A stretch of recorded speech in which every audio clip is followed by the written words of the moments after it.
Olá, doutores, doutoras. Prazer estar aqui de volta. Aí conseguimos subir os vídeos, né? Estamos aí tentando essa nova plataforma agora com o auxílio do YouTube.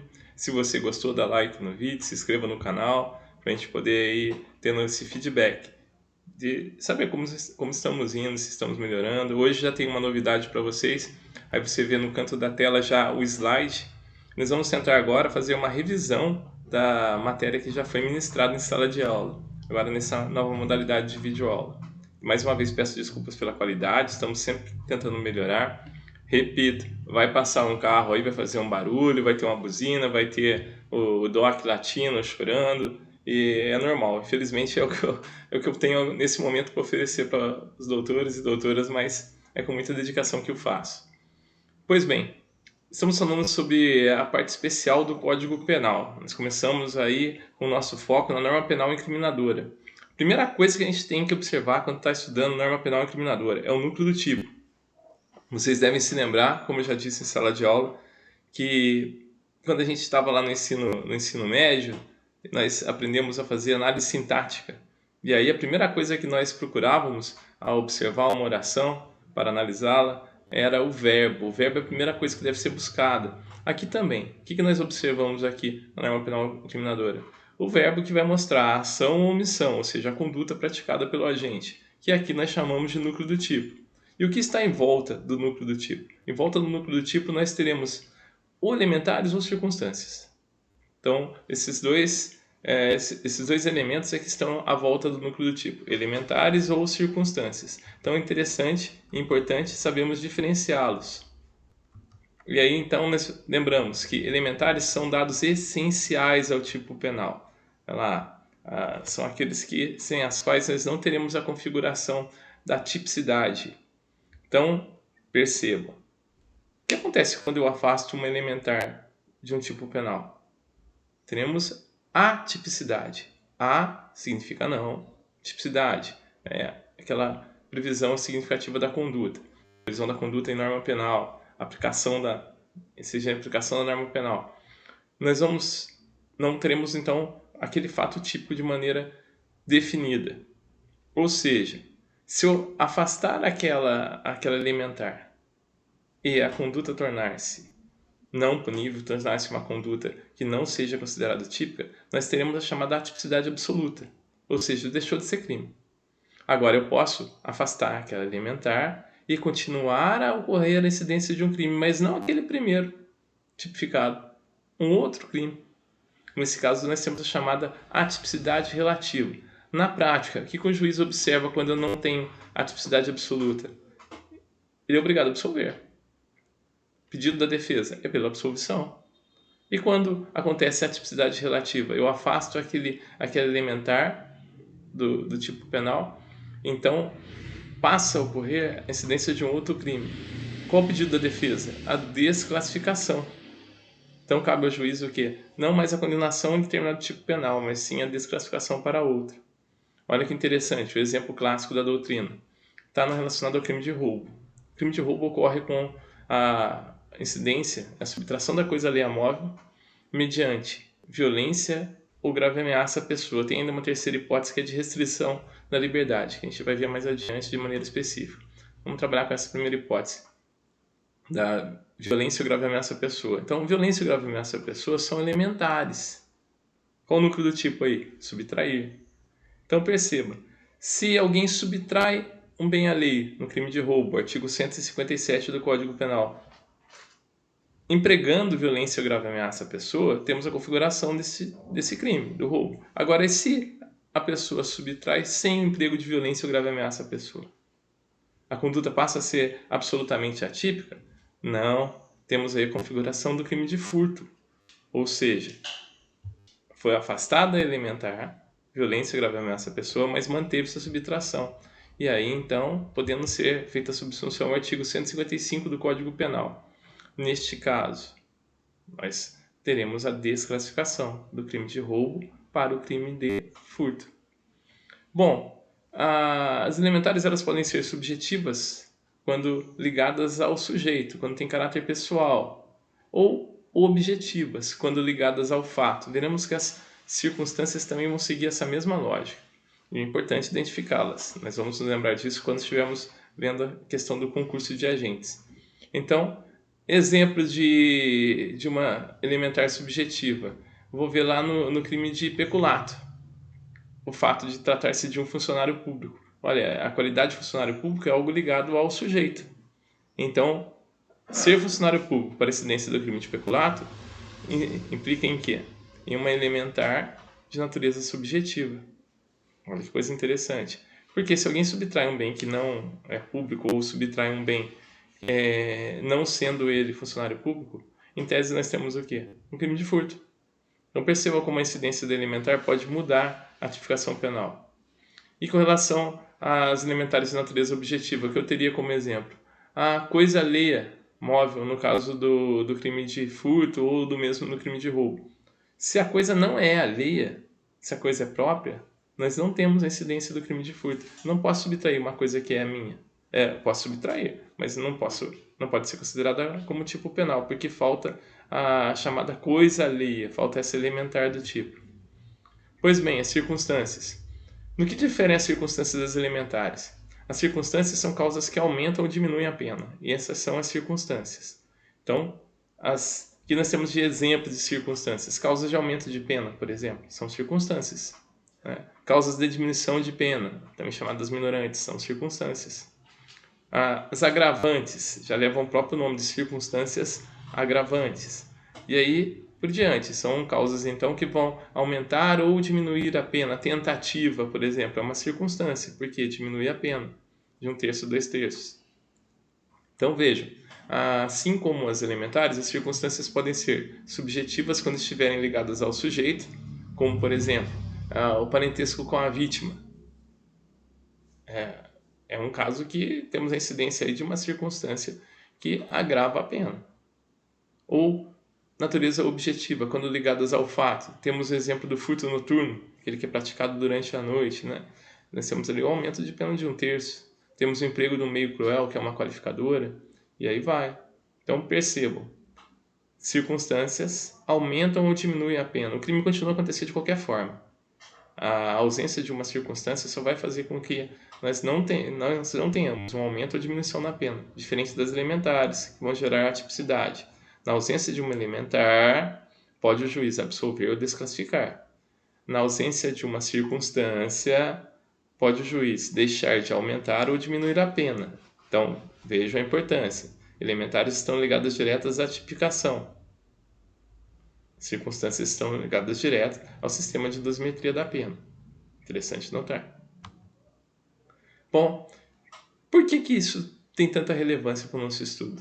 Porque nós podemos ter a incidência de concurso de agentes. Vocês devem se lembrar o que é concurso de agentes, quando mais de uma pessoa pratica um crime. Isso é concurso de agentes. Não confunda com concurso de crimes. Concurso de crimes são vários crimes, vários tipos penais incidindo ao mesmo tempo. Não é o caso aqui.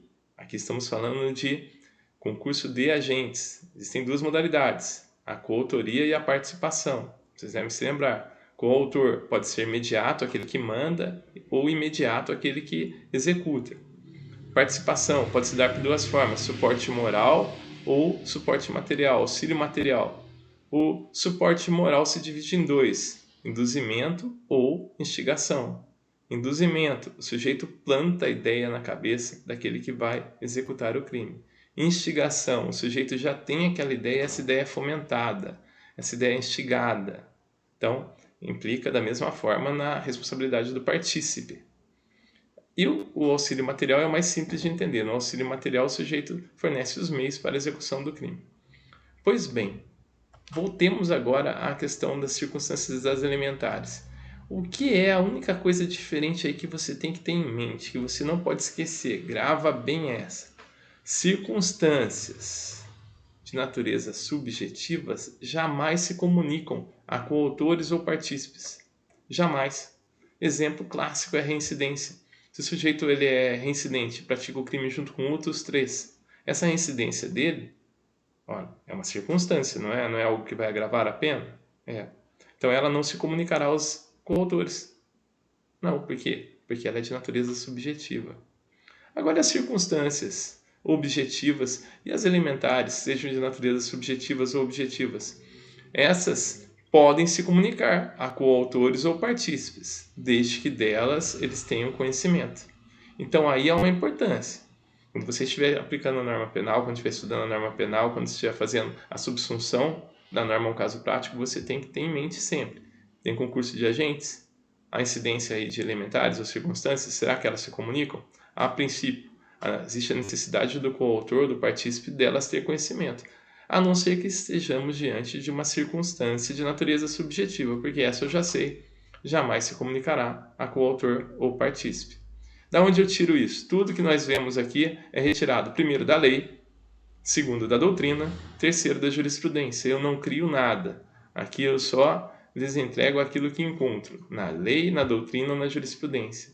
Eu tiro isso do artigo 30 do Código Penal. A rubrica está lá, circunstâncias incomunicáveis. Olha que interessante. Mas ela não trata só de circunstâncias, trata de elementares, como eu grifei ali em vermelho. Artigo 30. Não se comunicam as circunstâncias e as condições de caráter pessoal, salvo quando elementares do tipo, ou melhor, elementares do crime, como está na lei. Então perceba, qual a interpretação que eu tiro disso aqui? Não se comunicam as circunstâncias e as condições de caráter pessoal. Circunstâncias de natureza subjetiva jamais se comunicam.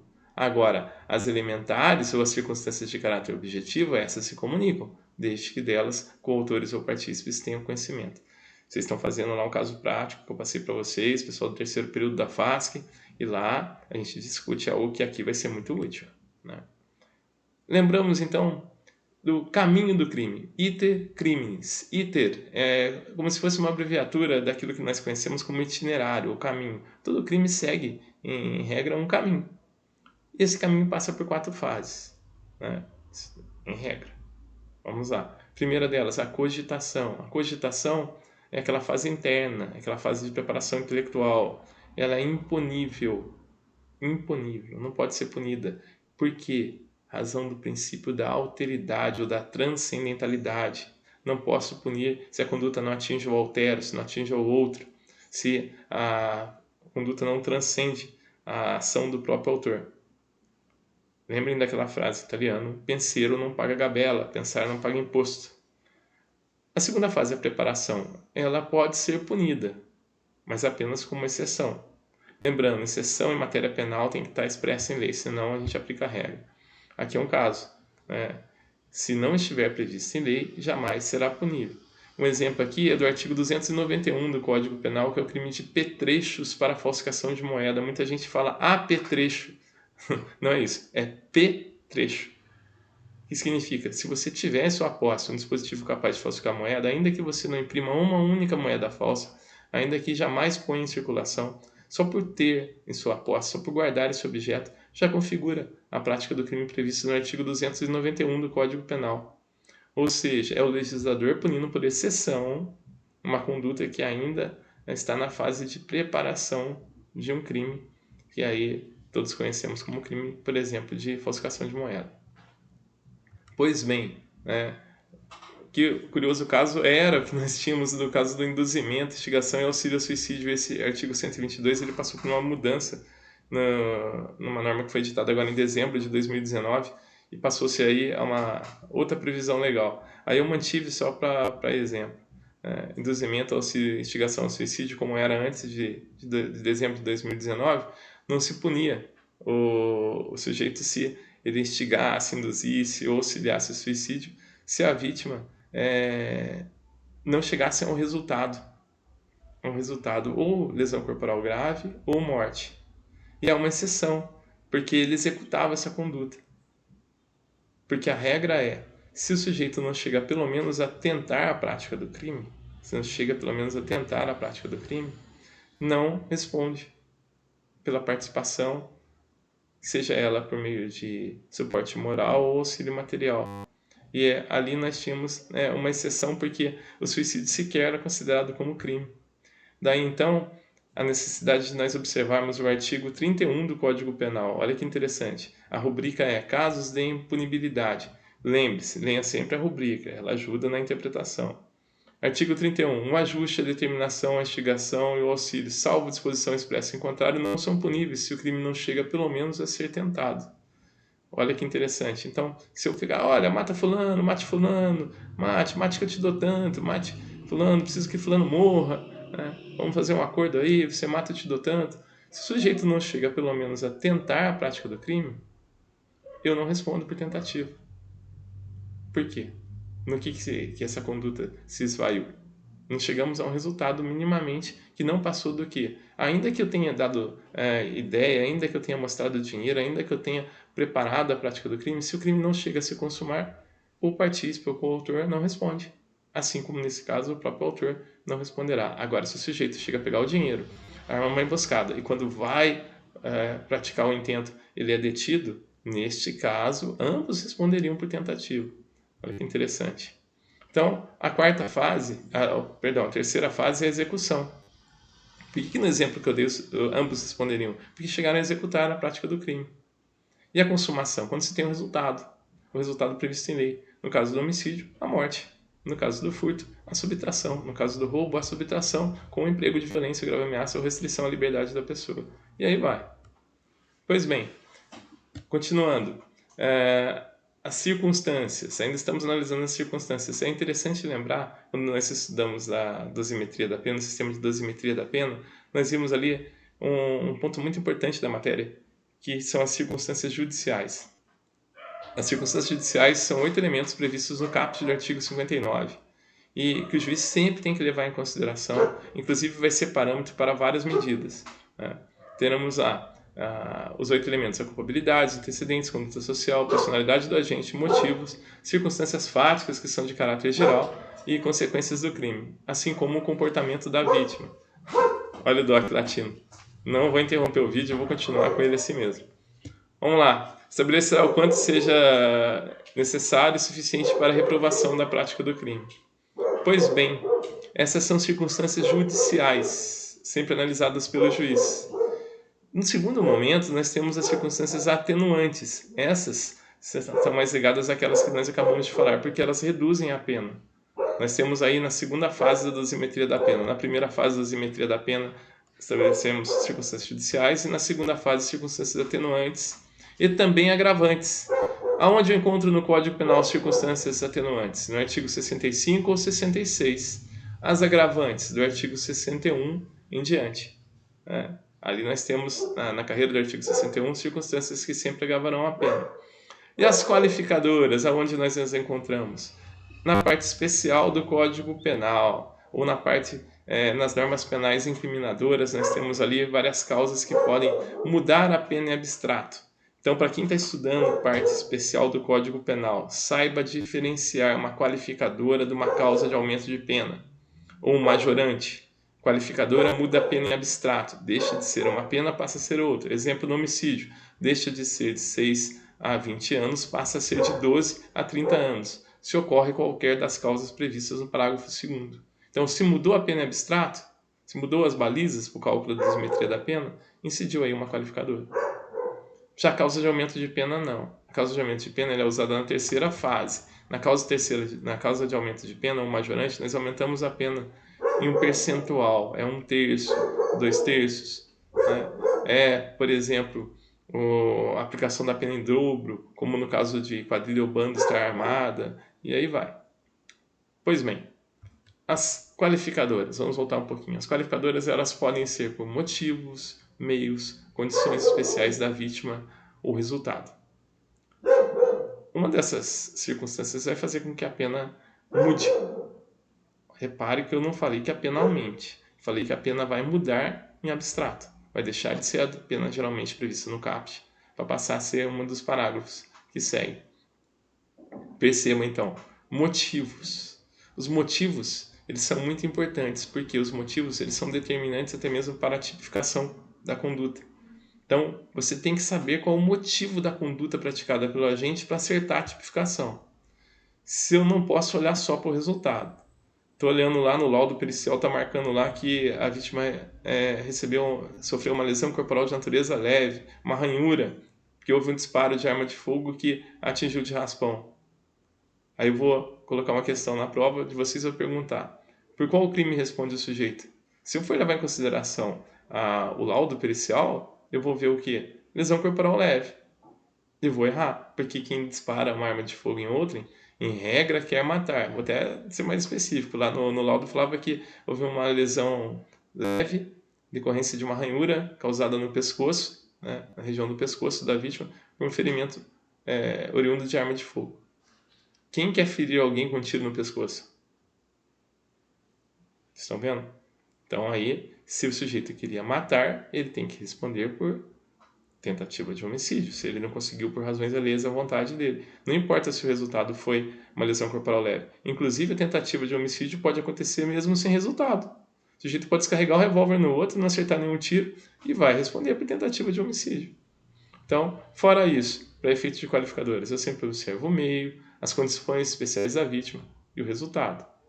Os crimes que nós vamos estudar a partir do próximo vídeo, nós vamos estudar os crimes contra a honra de maneira mais específica. Esse foi só um vídeo de introdução, né? Depois nós vamos explicar os crimes contra a honra. Vamos ver o homicídio, o auxílio, induzimento, instigação ao suicídio ou a automutilação, que foi a modificação recente do pacote anticrimes, que entrou em vigor em dezembro de 2019, o infanticídio e o aborto.